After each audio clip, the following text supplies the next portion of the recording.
Welcome back to The Gassing Station, the podcast that heads into the Piston Heads forums like my co-host Sam Sheehan and I have headed back to our usual studio. Sam, we're back. We're back, and it's not a billion degrees in here. Yes, that's one thing, and the other thing is there's no mystery squeaks. No. So I received a direct message on Instagram this week. Thank you for. I won't mention the name just because they didn't say if they wanted to be mentioned or not. From a listener. So thanks for getting in touch, saying that they enjoyed our session at Goodwood, but they were like there was a squeak in that studio where they were like, I don't know if that's coming from the speakers or my car or my knee. And it was very much from our Bentley pop-up studio that we were in. So there was the desk in there had a very slight squeak. Right. And I realized that as I was leaning against it, it was making that squeak. And I was really hoping it wouldn't get picked out up by our microphone. It did. And if I tried to get the high-pitched squeak out, our voices... Yeah. I was like, no, it's just... You got to stick with the squeak. Yes, yeah. So I apologize for the squeak through all of that. We sometimes get them on these chairs as well. And sometimes I squeak in the background. I think they've put some WD-40 on these actually because they're not as bad as they usually are. Yeah, other lubricants are available. Yeah, absolutely. But have you recovered from Goodwood? Because my goodness, it was a sweaty one. It was a very, very hot one, and I was knackered after it. You did 2 days, I only did the one, but I had to then go off actually to your cousin's wedding, which was amazing, great fun. And then there was, this thing called the World Cup, so it was a back-to-back thing. I only watched it on TV, by the way, not at the actual. Yeah, because apparently there is some ball kicking going on at the moment. Some ball kicking, but it's been very, very exhausting. And then coming back to London and getting a good night's sleep, I thought I'll be refreshed, but it really knocks it out of you. You did 2 days at Goodwood as well. It was an intense 2 days. I realized on the second day I was complaining a bit to people, and I'm trying to stop myself from doing that now because we are so unbelievably lucky that we get to go there and we get to talk to the manufacturers and talk to cool people. And so I kind of wanted to bring one great thing that I did on the Friday is I did this last year as well. I had a passenger ride in Toyota's Rally 1 car. So cool. So jealous. And this time, last year I went up the hill with Elfyn Evans and we went around the rally stage and created this really great little story about going into his kind of background a bit because he's quite a closed book, Elfyn. And what I really like about him is he is, or rally people in general, they are just there to be rally drivers. Yeah. There's no ego around it whatsoever. It feels like he's just born and bred rally. Yeah. And so it was really great to discover his story a little bit and get to know him a bit better. This year, I was buddied up with Jari-Matti Latvala, WRC legend, maybe one of the best rally drivers to not win a title. He won 18 rallies, I believe. But the problem is that he was partnered up with Seb Ogier during the VW years, and then tough. During the Toyota years, and you just have no chance whatsoever against him. And I feel like that's kind of where Elfyn's going a bit, being buddied up with Ogier, and it's just like you're up against one of the all-time greats. It's really hard. Yeah. But he's such a character, and I was sat there on the start line in this super sweaty Rally 1 car, and the great thing is. This is the last year of them, so they're next year completely new rule set, different cars. Will they be quicker or slower? Slower. Oh my god! They'll so this could be the peak. This is peak WRC, I would think. Wow. And so I was sat in it, and from last year, I remember thinking this is a really intense and incredibly wonderful yet unpleasant experience because it's so violent and so fast, and you can't comprehend how these drivers can do. And during the stage, I'm like, how is your brain can't react fast enough to what's coming in front of you? And they're not just like, because like Formula 1 drivers is impressive, but it's typically everything's there. These guys are like that. They're like, they're all over the shop. There's no flappy paddles. No, it's all, you've got to take your hand off the wheel. So Jari-Matti is driving the stage with one hand while changing gear with another. Yeah. And so it's really just doing it one-handed the whole time. Yeah. But it's that initial launch of just your whole brain's just trying to catch up with you. Yeah. Your eyes almost hurt because there's so much information coming at you that nothing can keep up. Yeah. It was fascinating. It was such an incredible experience. And I recommend if you go to the Festival of Speed next year, I think most people don't go up to the rally stage, do the rally stage because it's quiet and they really go for it up there. It's such an incredible experience. And there's a good mix of cars, aren't there? I mean, I didn't go this year to the rally stage, but I did the year before, and there were, the Group B cars. There were there were proper historics, as the Quattros, obviously. Yeah. So many. It's such a diverse mix of cars, as diverse as what you get on the proper hill climb. But like you said, you can get right up to the action. Oh, 100%. Yeah. And so, it was a really great way to finish off the Friday. Before we get on to some of the stuff we've driven / passengered in at Goodwood, so we can cap off what was an amazing weekend. The gassing station now has its own YouTube channel. So what we've done is, if you want to stick around for the very beautifully shot, long form, editorial review style videos that we do, that's going to be on the regular Pistonheads account. And if you just want to follow the Gassing Station podcast, then we have that now. So if you go to the Gassing Station, type that into YouTube, you'll get our channel. I'm sharing it also on the main account as well. So if you just go onto the main Pistonheads account, you'll see it there too. And you can follow us there. So we'd absolutely love it if you could subscribe. We've had loads of views so far, but we just need the subscribers.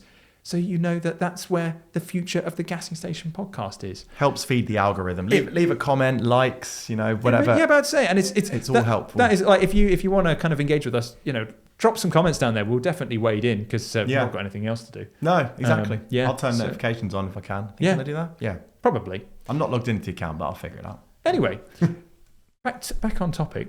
We've been to the Goodwood motor circuit to do some stuff. What a track. You have actually been driving it in something called a Gunther Werks. Yes, which is actually run by an American guy in California. But So it's pronounced Gunther Werks. Gunther Werks. Because they love it. Yeah. I don't know, Germans, feel free to comment. Is Gunther Gunther, or do people also pronounce it Gunther in Germany as well? I don't know. Actually, I said it about 9 different ways through my my visit, which is typical of me lately. I was on a Geely stuff not long ago. I was like, Geely. Oh, I don't know. Anyway, it's pretty cool. It's run by this awesome guy called Peter Nahm, who actually is a self-confessed, or certainly was a self-confessed BMW man, but then has fallen in love with Porsches in his adult life, probably because he just drove one and went, this is quite good.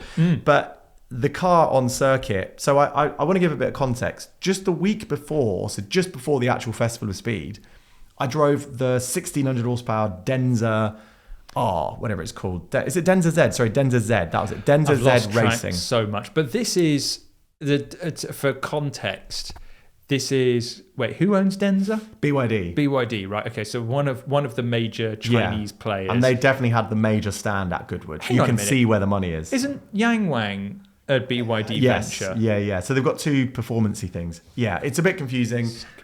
Yeah. But I won't talk loads about that, because that was a week prior, and if you've read the story on PH, you'll be familiar with it. But that had 1600 horsepower and insane 0 to 60 claims. It was sub 2 second 0 to 62 times. So very quick. But because it's an EV, and also because they made me leave all the ESC stuff, all the TCSC on, I didn't find it very intimidating. And while it was very quick down the straights, it's a tool. It's a fast tool. How heavy is it? Do you know? 2.3 tons. Quite heavy.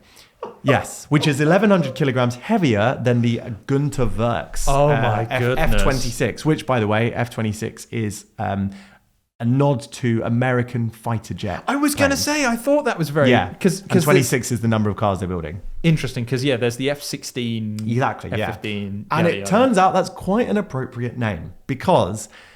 this car is, if you don't know the specs, it runs with the Metzger 4-litre, they bought out 4 litres, built by a racing team, effectively, in America. Wow. To have as much as 1,100 horsepower if they run it over 8,000 revs. They'd capped the rev limit when I drove it, because the race driver that took it up the hill on the day or 2 before to try and break the record, in fact, they went 5 seconds quicker than their closest rival in the time run, so it's fast.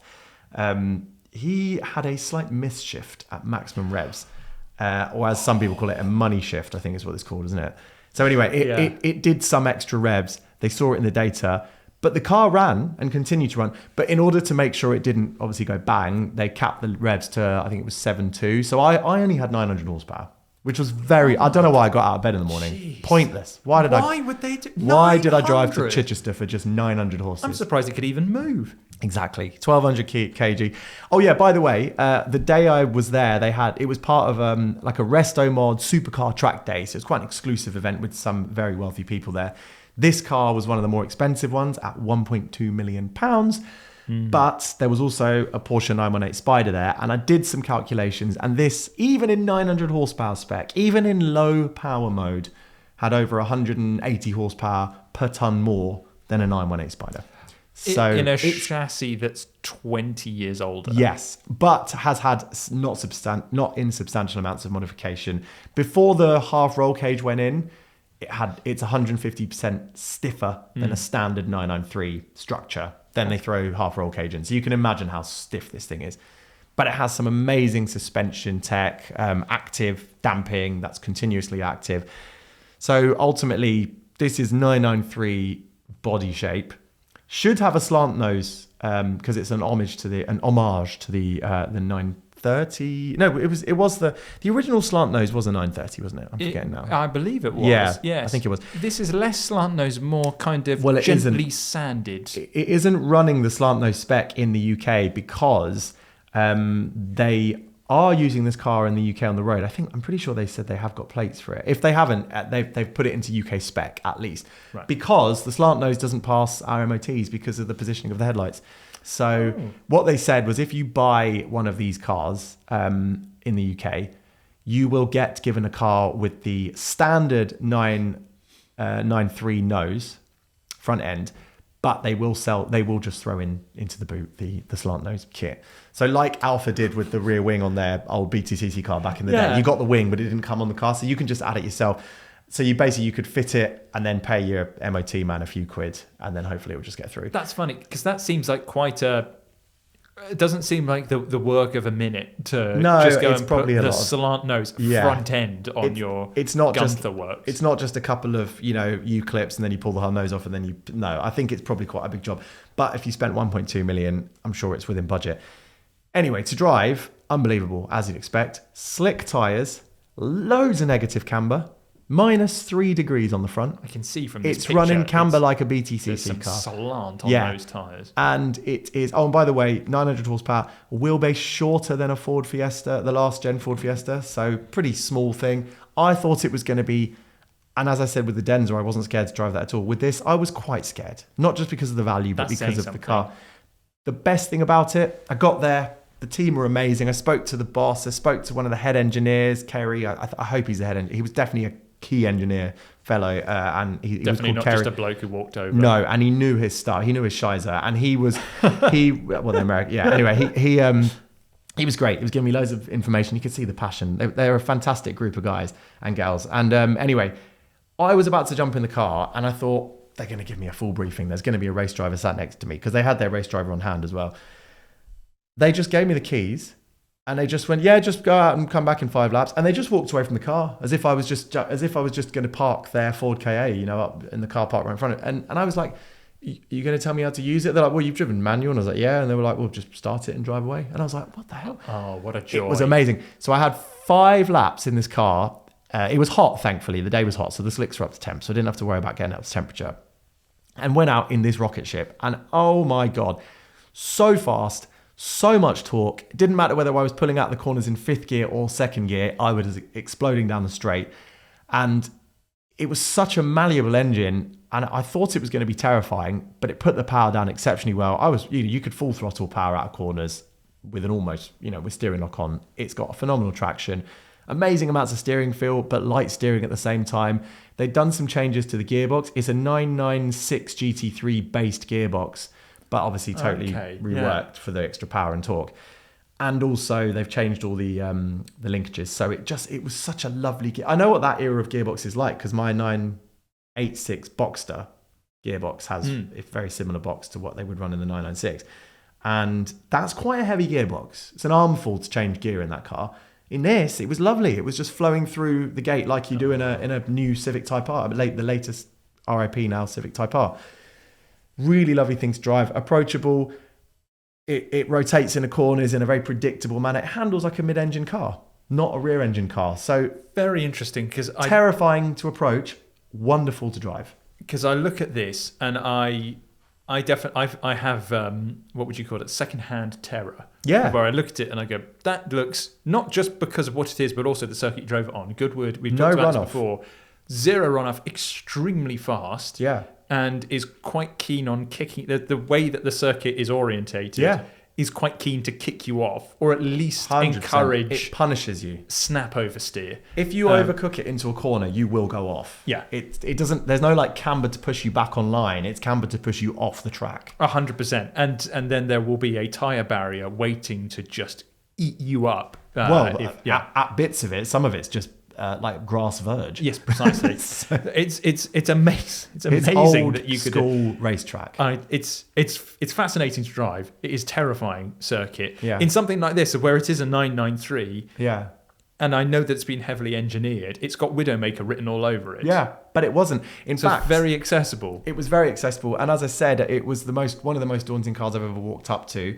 Partly because I just had no advice in, normally you do something like this and they've given you the full lowdown and they're like, right, it's going to do this in turn 3. Make sure you're ready for X, Y, Z. There was none of that with this. And I guess it's because they just knew it's such an approachable car. There were a few cool things that I noticed. The first was that the pedals, obviously in a 993, you sit a bit contorted, a bit twisted. It's amazing actually how in the 996 and 986, how much that stuff's all corrected. The pedals are in the middle and everything's comfortable. In the old cars, you're sort of, your steering wheel's out of line from the centre of your body, and then the pedals again are out of line, so you sort of sit all twisted. But you just get used to it. But because the engine revs up so quickly with this Metzger 4 litre, even though my feet weren't perfectly comfortable, heel and toe was so easy because you just needed the gentlest of blips of throttle, and it would just go whoom, whoom, it would just spike up.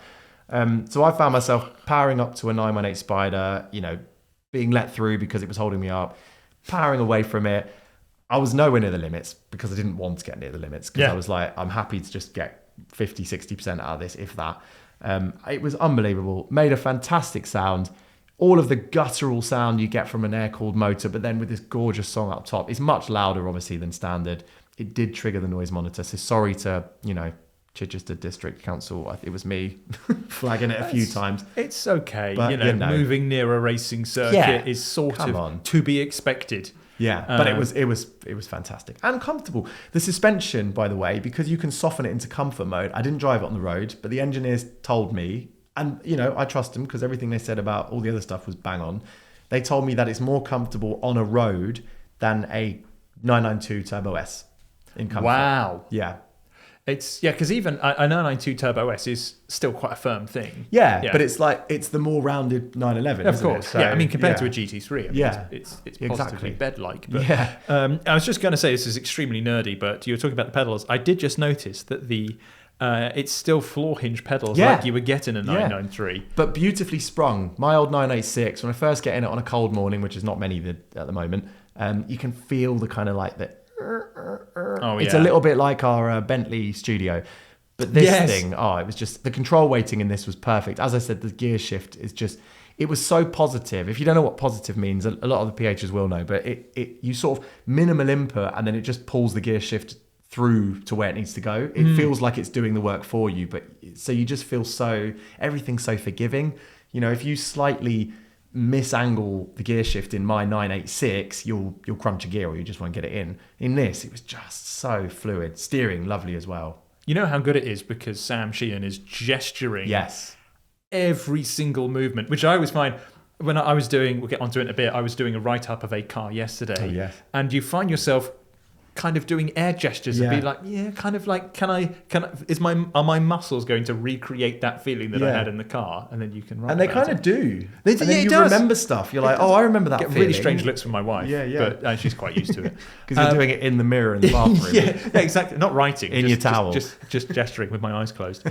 What interests me about Gunther Werks is that they were sort of secondary to Singer design. Yeah. Because Singer was the first to do the Resto mod, and then Gunther Werks came along, and it was just like, heck, these are real pretty little things. Yeah. Have a look at this. Yeah. And they are, it does look, you could quite easily be convinced that is a car built and developed from the ground up, It because it is, looks like barely anything of the original car remains. And they are very happy to admit this, whereas Singer goes often, turns the cars into a work of art, and there's a real design focus, and that's why they're so beautiful. And they obviously still re-engineer them fantastically well. So I've never driven a Singer, but having read all the pieces on them, I can tell same. Yeah. But with this, the focus is very different. They actually come at it from an engineering focus first, and then a lot of the aero pieces and shape are crafted through fluid dynamics on computers first, and then obviously they apply the finish to make it look lovely. But really, it's an engineering car first, and then the design kind of becomes part of that. And so much so, actually, that the S-duct, which I didn't mention on the nose. Oh. Yeah. So it has the S-duct. That obviously reduces front lift, actually gives a bit of downforce combined with the splitter and stuff. But it was so effective on the car, they had to redesign the rear wing again in order to balance it out, because they found the car was just too pointy. It was too on the nose. And the result is, as I said, it was such a neutral car. It felt mid-engine to me. It really didn't feel like a rear-engine car, and nothing like the Widowmaker, massive oversteer into a corner and then you're in a hedge or worse. So just to confirm, an S-duct is something that I think it was made quite popular in Formula One several years ago, where the F-duct was something that stored a rear wing, whereas the S-duct, I believe, it takes air from kind of low down at the front of the car and then passes it through the bonnet and then up over. Yeah. So and it basically for downforce and exactly. Yeah. Well, with other cars, so the 788 HS, didn't realize that was so much of a didn't realize how much of a mouthful there was. That McLaren, the reason that had an S-duct added to it was to reduce lift, because it's just such a high speed car. Although this actually has a high top speed, 230 mile an hour, this give or take. But in this, it was specifically to add downforce, whereas I think McLaren were just trying to cut lift. So it does it's the same thing, really, isn't it? Cut lift, add downforce. Yeah. It's It interests me. I personally hadn't been that interested in what Gunther Werks were doing, because I think looks-wise, before I knew about the engineering, I thought they were a bit style over substance, in the sense of massively over-engineered or over-designed, maybe a bit too futuristic. But having heard what you've had to say about it, I really want to drive it. I think it looks like such a cool thing, and if they can really go big on that engineering aspect, this is really heavily redeveloped. I think it makes me much more interested. Do you know, I actually forgot, and you've got the article open, so you've just reminded me with a picture. Two things. Number one is they also sell parts for other cars, so I was like, can I get freebies for my Boxster? But I don't think they'll do that. I'd love to give you a light bar. Double wishbone Gunther Werks front end on my Boxster would be quite nice. But no, the other key thing that was really cool, and it's kind of emphasis on the attention to engineering detail, is the door mirrors you see there. They are, as you can see, they're slightly different, and they've got that kind of L shape to them. So for the listeners, they're almost like Formula One mirrors, where they've got kind of a flat bit at the bottom that's completely horizontal, and then they right angle upwards, and then the mirrors are hung inwards off of that. And the reason for that is because they're also an aero piece, so they generate downforce, and they are 3D printed into a piece of titanium. But because they didn't want to compromise on usability, they 3D printed the inside of the mirror to be hollow, so that they could put back in the original 993 mirror electronics. So you can still adjust the mirrors electronically, but they're an aero piece. Because it's kind of like a hybrid of what you'll find on a GT3 and GTE car, where the mounts are so thin, but the actual design itself is still, and it's all carbon. I assume, the same. So the mirrors are titanium, but the body's carbon. Oh my, so what does remain of the 993 then? Just the underpinnings? The bare structure, basically, and the underpinning. And the structure, as I said, has been substantially stiffened. So even that is 993 on steroids. Well, on the subject of old cars that of steroids, I've been taking them. If anyone's watching, I clearly have not. On the subject of old cars looking modern, I've been passengering in a modern car that looks old, but also modern. Interesting. Around the same circuit. I think I know what this is. I've ridden shotgun in the new, soon to be coming out, Renault 5 Turbo 3E. Oh, so jealous. Please keep listening, because when I put the video up of this last year, it sparked mild outrage. Mostly because it's obviously an electric car. Electric cars go down mostly horrifically on pH.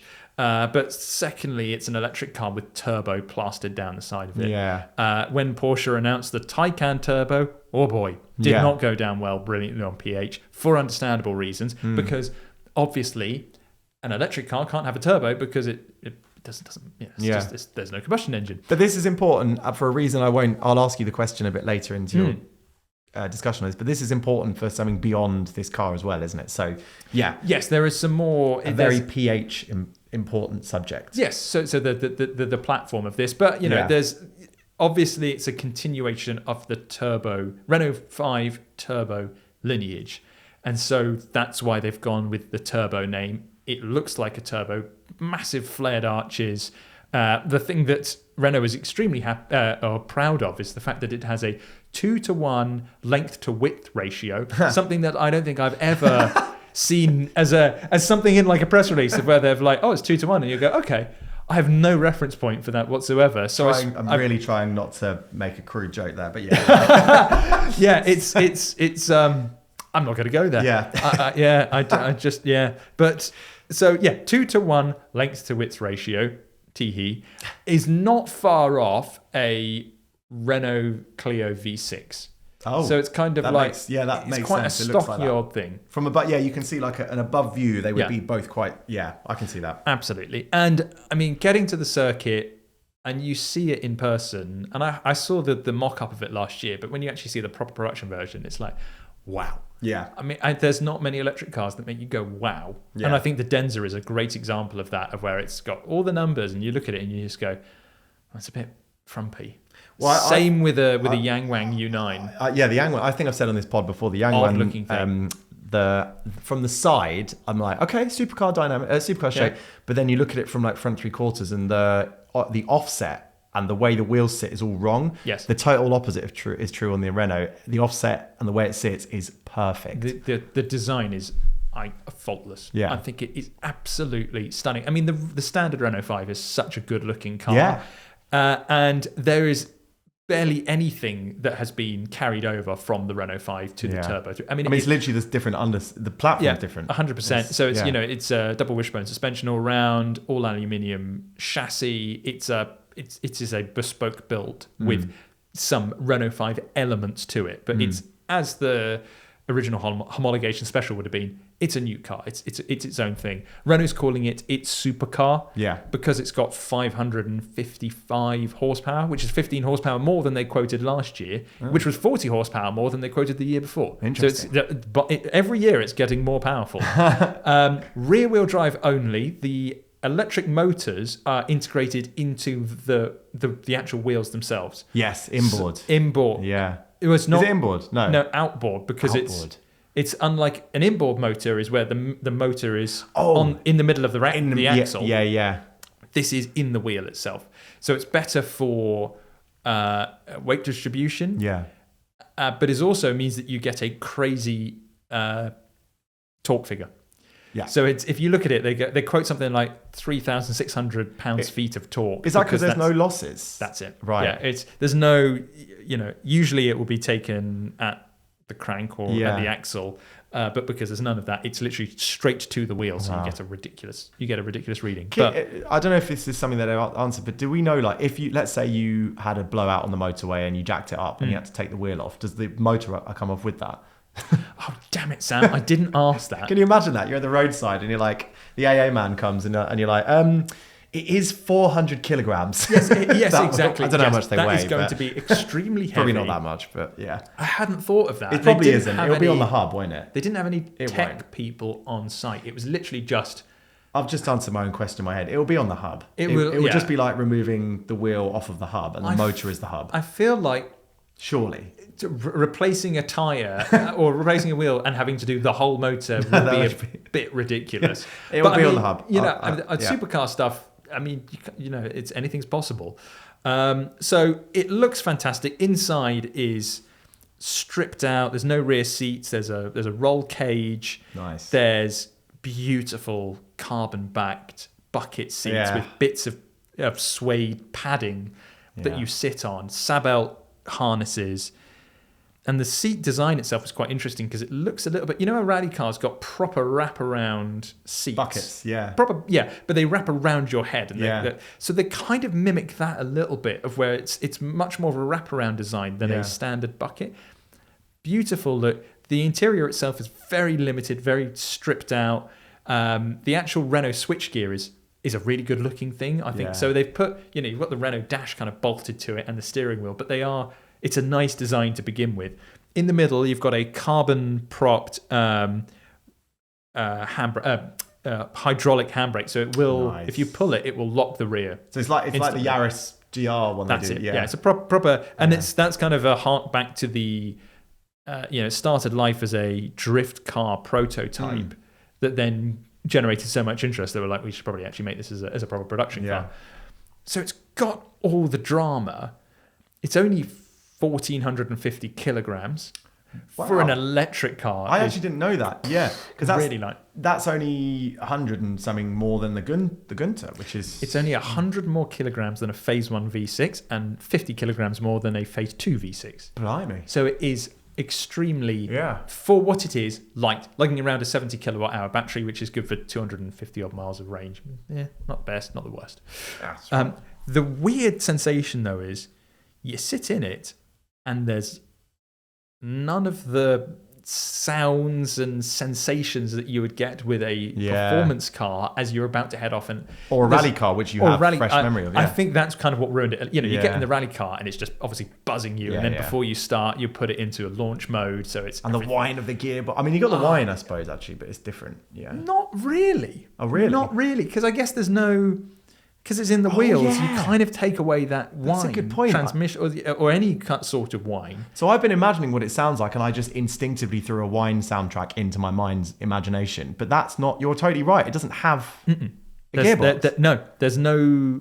There isn't, and even electric cars have that whine. It's significantly reduced in the turbo. Yeah. So off the line.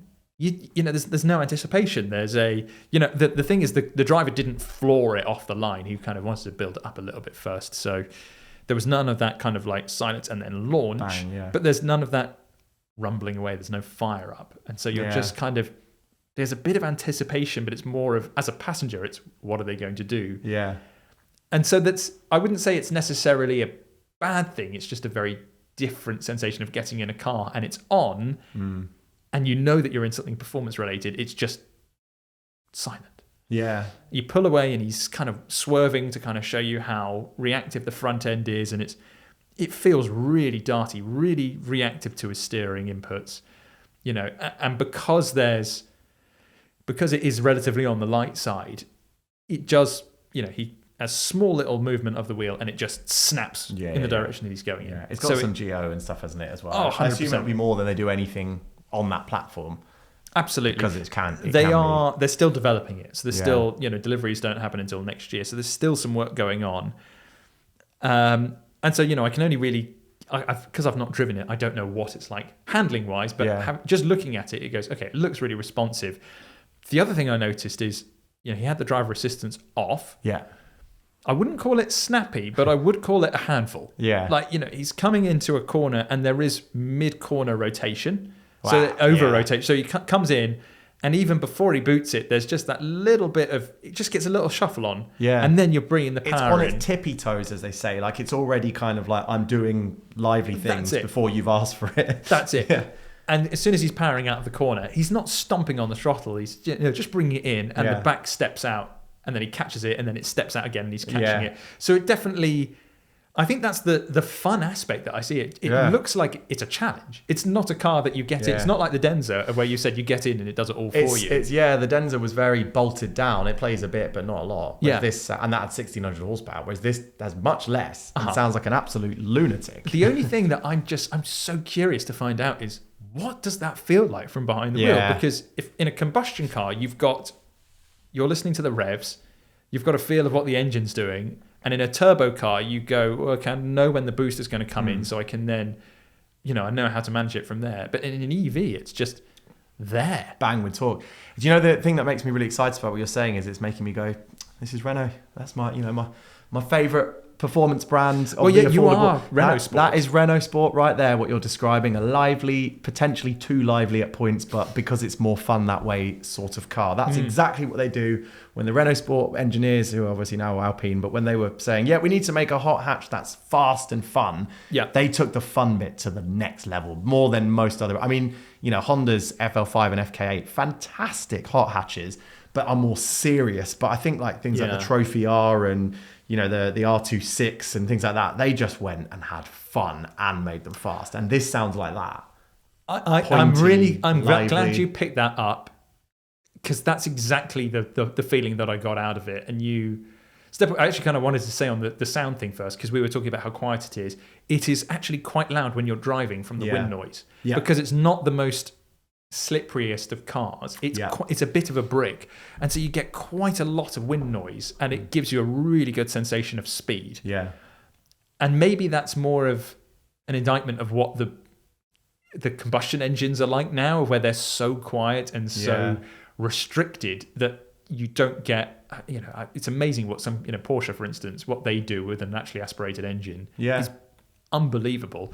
But it's because you don't have an engine kind of rumbling away in the background, there's nothing to cover up that wind noise, so the wind noise is a lot more distinct.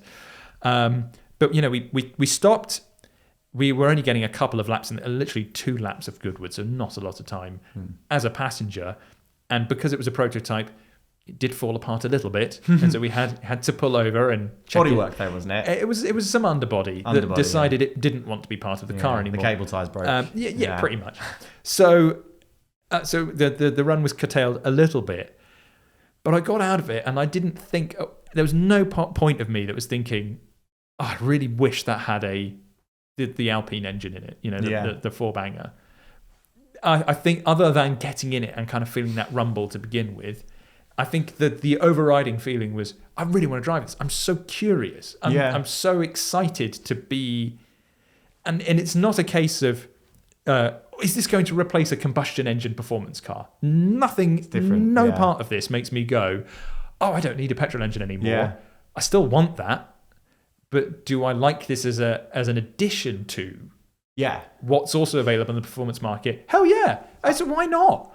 I actually think that I'm going to try and be as unbiased as I can as a former Renault Sport fan. I know this is not Renault Sport, but as I've explained, sounds like it's that again. I think, because you just reminded me, I've just remembered a billion years ago, 10 years ago, I drove a Renault. I'm going to type this in. Back when I used to work for I've got no internet. Anyway, I drove here we go. I drove a very, very fast version of the Renault Zoe. That was a concept. It was. They never made it. I'm going to type my name into Google. I'm sorry. Oh my God. Here it is. E-Sport. Yes, I remember there this. we go. Yeah. 456. This was quite a cool looking thing. It was. And this was lively. I think it came on... that was it. It came on treaded tyres because they were trying to tee it up with Formula E, I think. Now, this is not as exotic as the... for those of you who... It looks like a render. But it looks like a render, and it looks really cool.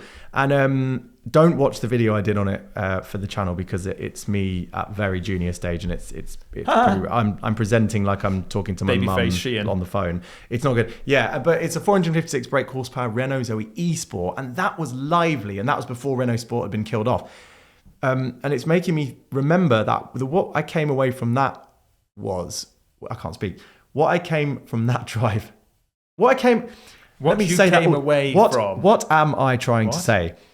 What I came away feeling after that drive, there we go, was that, because this was back when electric cars were still very boring, generally speaking. Yeah. It was that if you can make an electric car hyper alert and have like the most crazy exciting chassis, and then have enough power to make it exciting in that regard as well, then you're so fixated on that you don't mind the lack of engine. Of course, it would be nice to have a big, powerful engine in there. It would just add to the experience. But you don't miss it because you're so focused on that. It's the same way that when you drive a PDK or very like an automatic high-performance car gearbox on track, often you go, I don't miss having a manual because I'm so fixated on the speed I can carry into the corners with this auto. Yeah. So there are loads of times when I go, I don't want a manual in this car because I can go that much quicker and have that much more adrenaline rush with the auto. Absolutely. It's whether that translates into a good road car.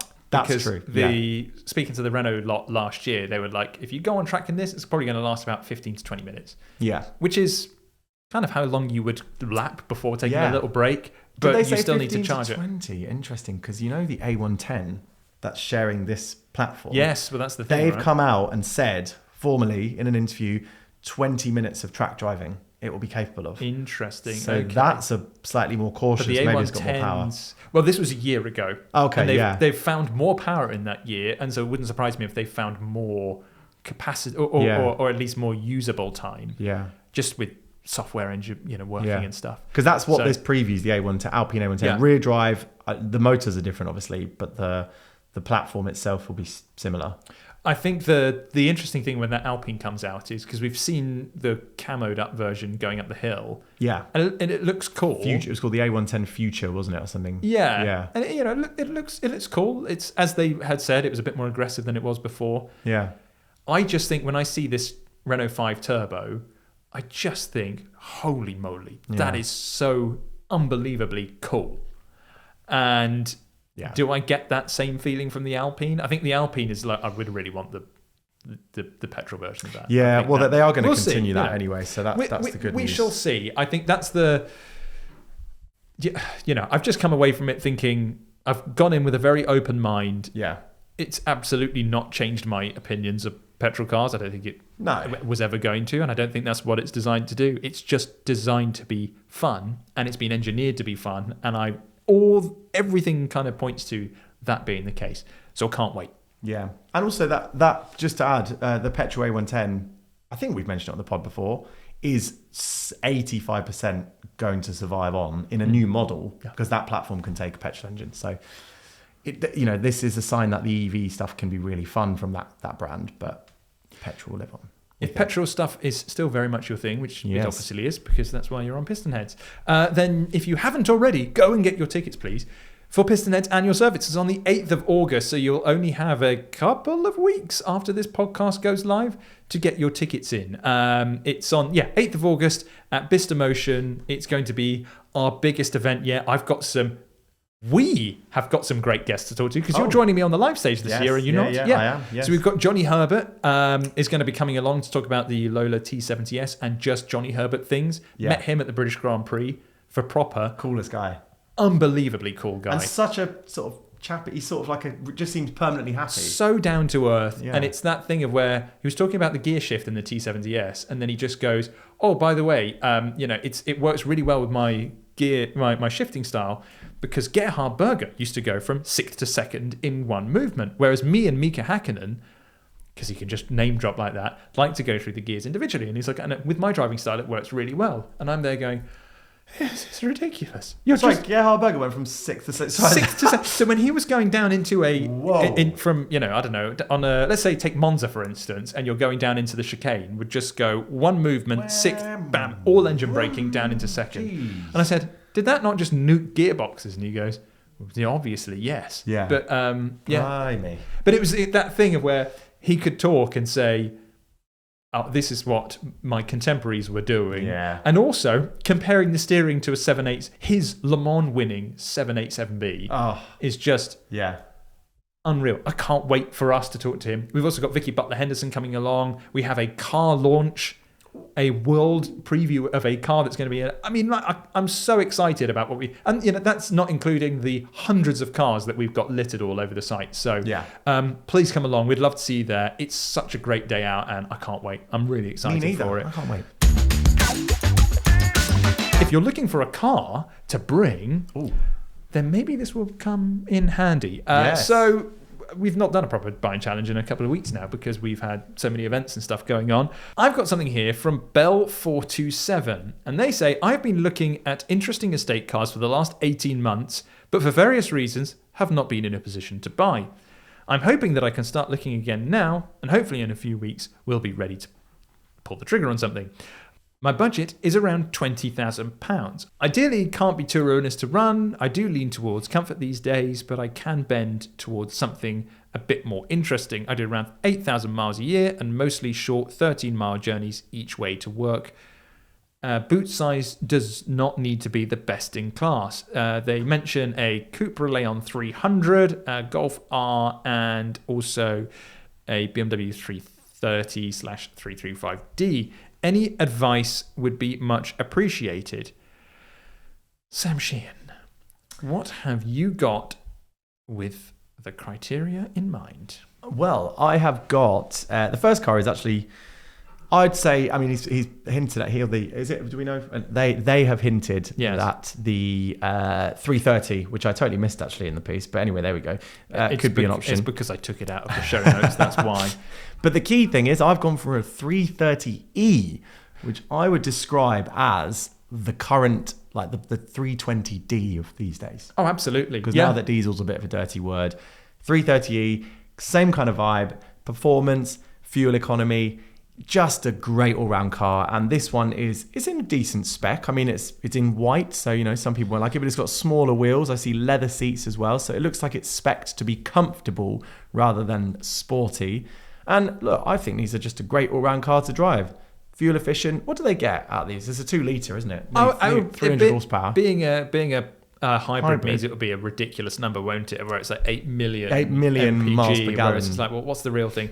But still, 50 miles per gallon. Were these, as they in air quotes, self-charging hybrids or plug-ins? I think they were plug-ins, weren't they? I'm just going to double check that. I had a funny feeling they were plug-ins, but it's got 290 horsepower. Yeah, I think which sure ain't too bad. 70,000. Yeah, I see some charge cables. Yeah, okay. Yeah. So plug-in, so you're getting some electric only running, and you can preserve the battery in these. So if you don't plug in every single day, but you want to have some electric for a city stint. I know white BMWs aren't to everybody's taste, yes, but the white over black interior is one of the more safer options. Yeah, and also it's a smaller wheel, so it's not a show-off white car. I can't tell if it's Alpine white, which is a flat white, or mineral white, which is a metallic-y. It looks a bit Alpine. It does look a bit more on the flatter side, but as a solid, mildly brisk, kind of, and good to drive. Effortlessly brisk. Fantastic. I've driven a 330e of this generation, and it was brilliant. It was,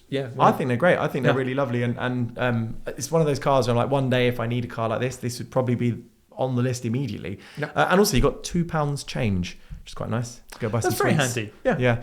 Another car that I've got a bit of a soft spot for, even though I know a lot of people don't like them, but I've just always liked barn doors. And so I've gone for a Mini Clubman, but it's a Cooper S. And I've gone for a classic spec car. So it's got green, it's got a lovely shade of green paint, metallic green by the looks of it. And it's got the comfort pack. That stood out for me. And $2,500 under budget as well, 17.5. Should be great to drive, 190 odd horsepower. Yeah. Why do people not like these? Is it one of those things where it's the hang up because it's not a Mini? Yeah, I think so, and also because this later era one, this is a 2021 car. I guess the Mark 1 of the BMW era Clubman was really cool, so cool, and they're cool. tiny. Yeah, like all of the cars of that era look tiny nowadays. But I saw one the other day, and I was like, that's effectively an estate. And it looks really small. It looks like a Focus hatchback alongside it. Looks about the same size. Probably a bit bigger actually. So they're really small. This is a bit bigger, but that means it's more usable, and it's of the era where it has the infotainment system, has the circular surround, but it's still the oblong screen, which I know some people prefer because it's more BMW-esque in operation, whereas the new stuff, as cool as it looks, is a very mini bespoke system. So it's slightly different and maybe a little bit harder to use. This still has all buttons in the interior. The only thing I would say about that one is that it's a screen, isn't it? That's a bit more. I remember getting in one of these and then hooking it up to Apple CarPlay, and you've got the big circle, and then you've got these two tiny little widgets for your Apple CarPlay. But it's a great car, and it's an estate at the end of the day, and not a mini SUV, which I still find a bit. It makes sense, obviously, but I just find it's not my cup of tea. And I just think the barn doors, I mean, it just makes me, because obviously the 60s version and stuff, they're quite cool. It's quite fun. Usable, and he said it doesn't have to be the best in class for space, and this definitely is not that. The only thing that's I struggle with a Clubman is the lettering on the boot. Because it's uneven. Because it's a 7-letter word. Right. So one side says club and the other side says man. Yeah. So it always feels a bit. This is really pedantic. Makes me think of those Top Gear race cars where they deliberately had. Yes, exactly. Very funny. Very funny.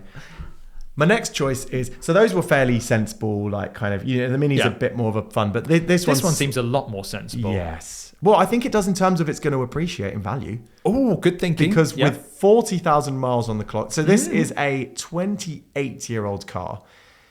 It's red. Yeah. 40,400 miles on the clock and just 2 previous owners. 2 owners from new. So I've gone for an Impreza 2000 turbo wagon. Absolutely. Yeah, so this is ridiculously cool. Yeah, 1998. I mean, this is the era when, you were talking about rallying earlier. This is one of the peak eras for rallying. It's one of my dream cars. Yeah. And so obviously this is a wagon, so it wasn't the rally car shape, but I mean, it's an estate based off of a rally car.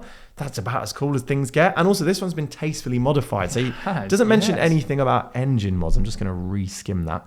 Yeah, look, it's got some induction kit. It's got a B&M short shifter, stainless steel exhaust, extra warble. So it makes more warble, more intake, and will probably feel nicer to drive as a result. But still basically standard engine, which is good for reliability. Has some subtle changes here and there. IBAC, I say so, isn't it? Yeah. Lowering springs. A lightweight pulley kit. There you go. So it might have a little bit more power. It's a really nicely done car. This it's lovely. Looks quite punchy and red. Yeah, it's not going to be nearly as plush as the others, but if you want to have fun, yes, that's good. Why not? Yeah, and it passes the number plate test. Look at how mint those number plates and wheels are.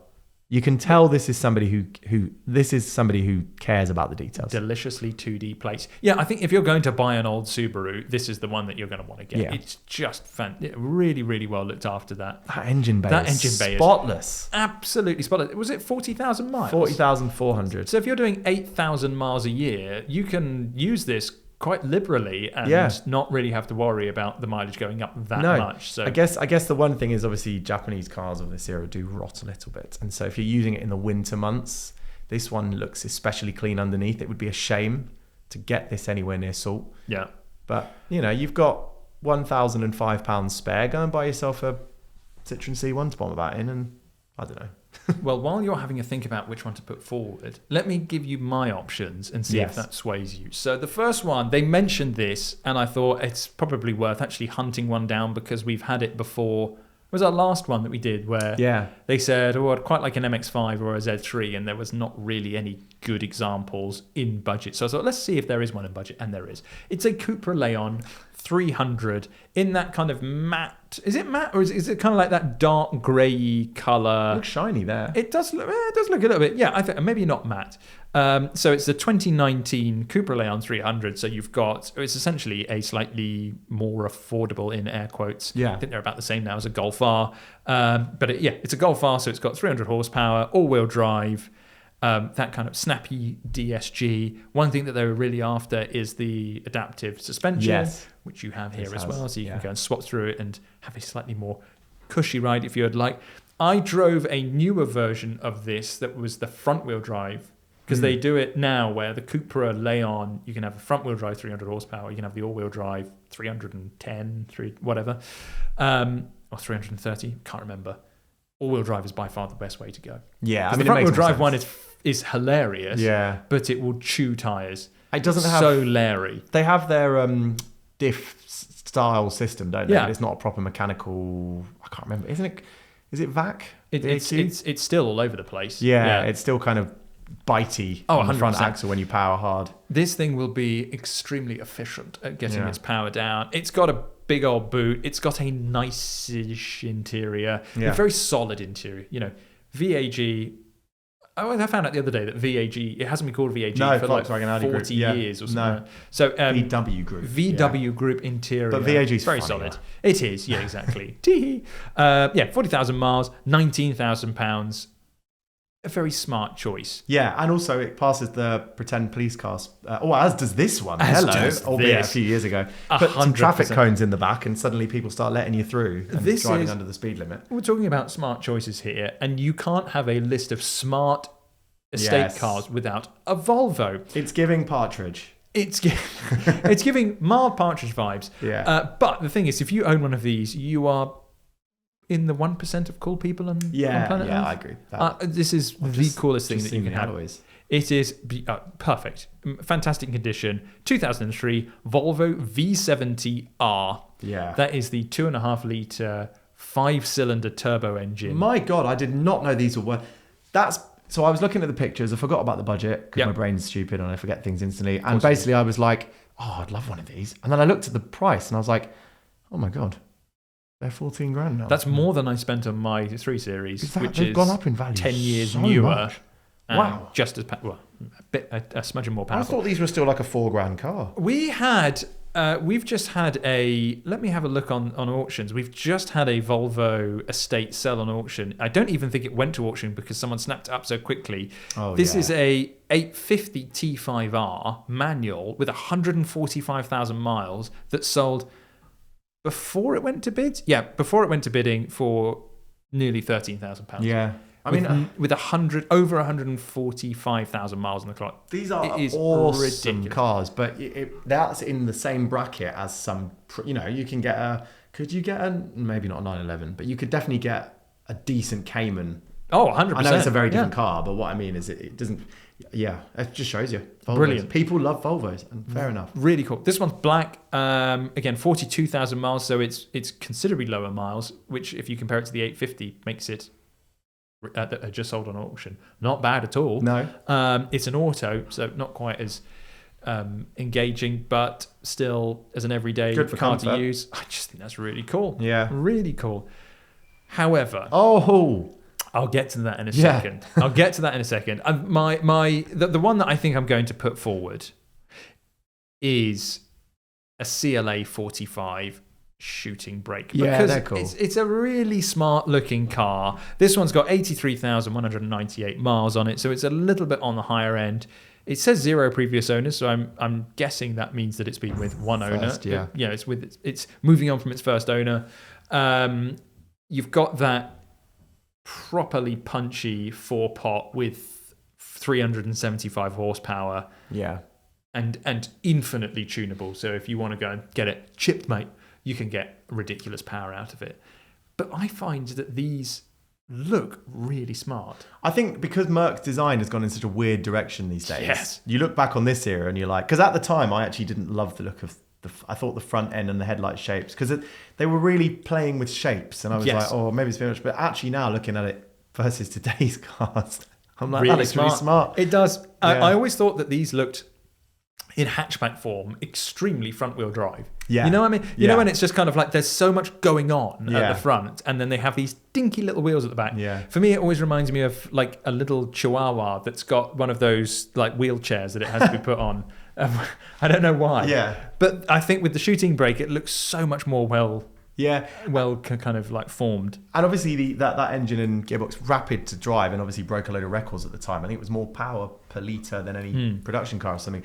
But in the hatchback, I don't know, because it was never that. It was at the time, was the FK8 out, I think, by now? Maybe it wasn't actually. I'm sure it was. But certainly Renault Sport was still making fun hatches. And I remember the hatchback version was always the fastest and often the most like supercar aping, but it wasn't always the most exciting to drive in terms of handling. Yeah. But because this is now a shooting brake, the priorities change, and you're like, it's just effortlessly quick. It doesn't need to be a Larry hatchback. It's actually just an ultra powerful estate. And I think it feels a bit more plush than the Leon. So that's the one I'm going to put forward. Yeah. But my honourable mention was a R36 Passat estate, because I just never find them anywhere. They're so rare. The Passat is just shy of 10 grand. And is that an import with those plates? It is. It's a Japanese import. Square plates. So you don't have to worry about rust, which is a problem on those R36s. Talking of things that have aged well, my God, that looks good. It does look really good, doesn't it? Yeah. It's silver with that kind of chrome front end. Yeah. It was really cool.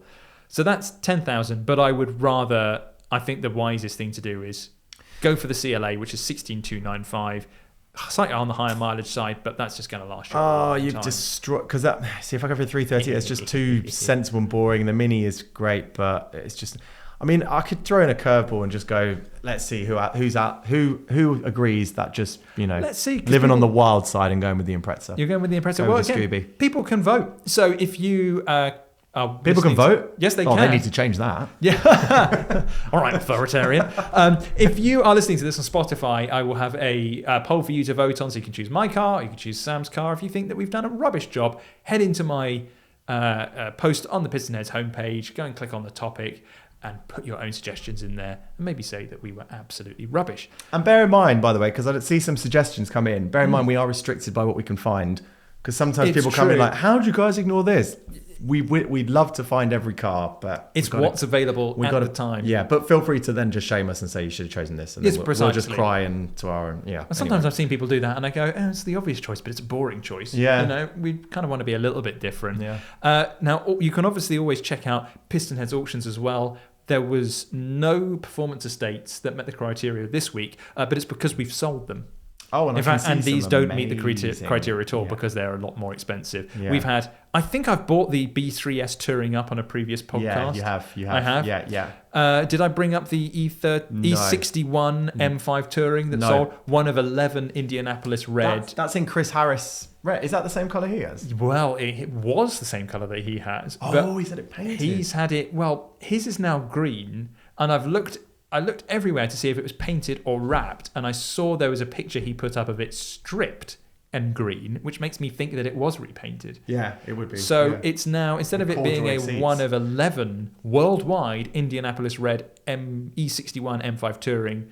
Is that right? It's now one of 10. That's actually made me surprised that he did that. Sorry. I guess he's just wanted the colour he wanted, but yeah. I know. It's also amazed me that he put orange corduroy seats in it, but he did. And when they were in the car with that colour exterior, I was like, oh my god, what has he done? I know, because it clashed so bad. It works with the green, and he'd obviously thought ahead. Yeah, I'm still not. I think the thing I love about it is that it looks comfy. He's not worried. He just doesn't give a damn. It's just he's done it. I feel like whenever I look at dream garages, my dream garage now, it's gone from I want this specific special edition, this supercar, whatever. I want my version of the car that is mine of these cars. Yeah, he's done that, and my hat, I'm not wearing one, is doffed. Green on orange works anyway. Just ask BRM. But yeah, exactly. There you go. On that note, we will end an episode of the Gassing Station podcast. Thank you ever so much for listening. If you enjoyed this episode, please give us a 5-star review and also maybe leave us some nice words. It helps us get the Gassing Station podcast out to more people and lets us know that we're hopefully on to the right tracks. And send us a hype. Is it? You can do that on YouTube, can't you? You can hype a video. Hype? Oh yeah, if you could hype it, that would be really lovely. Thank you in advance. Sam, anything else you'd like to add other than talking about how the algorithm works? Can I tell you about how the algorithm works? Can I tell you anything about what I'm driving in the next few days, or is it all under bloody embargo? Yeah, there's a lot of embargo. There's some cool stuff, though. Some really cool stuff. But I can't tell you what it is. What a teaser. So on that note, I shall